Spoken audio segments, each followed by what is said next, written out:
Let's check in on the markets. ANZ is out with its full year result today, beating expectations with a lift in cash profit by 5%.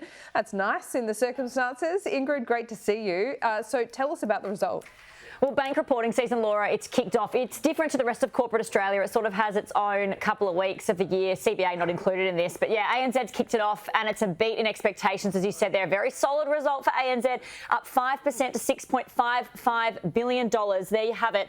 Now, the bank doesn't love to draw attention to this fact, but interest rate hikes are very positive for a bank's earnings. And actually, that steep hike curve we've seen throughout this year has basically helped deliver half its revenue growth. So may not be good for customers, but certainly it is good for the banks. Chief Executive Shane Elliott, though, has said, look, there's uncertainty going forward. We know this. Just look at the inflation numbers from yesterday and what we could be potentially expecting from the RBA next week. But Shane Elliott, the Chief Executive, did say geopolitical uncertainty, also the rising interest rates and cost of living, the next 6 months, he used the word, will be testing.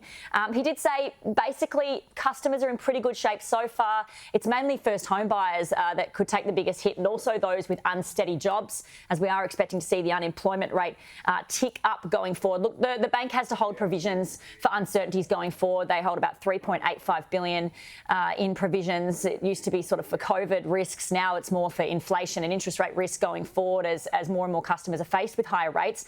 And it's paying a dividend of 74 cents. So that brings the full year payout ratio now to $1.46. But a solid result for ANZ, and no doubt the other banks that follow will have NAB and Westpac over the next couple of weeks will be just as solid thanks to these higher interest rates. Laura? They've signed another deal with Australia Post.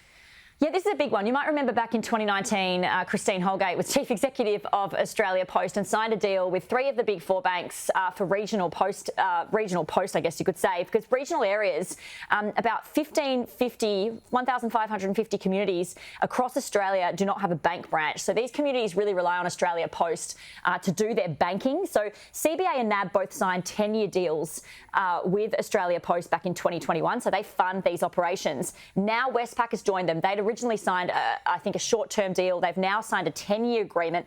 So that got signed off today and will go until 2032. So it basically lets participating bank customers access deposits, withdrawals, bank balance inquiries, but also helps the sustainability of post offices, because these, specifically in rural areas, are often run by families, they're family-owned, they're small businesses. So it helps fund those going forward. I will mention ANZ never signed up to the deal, and it stands alone in that, Laura.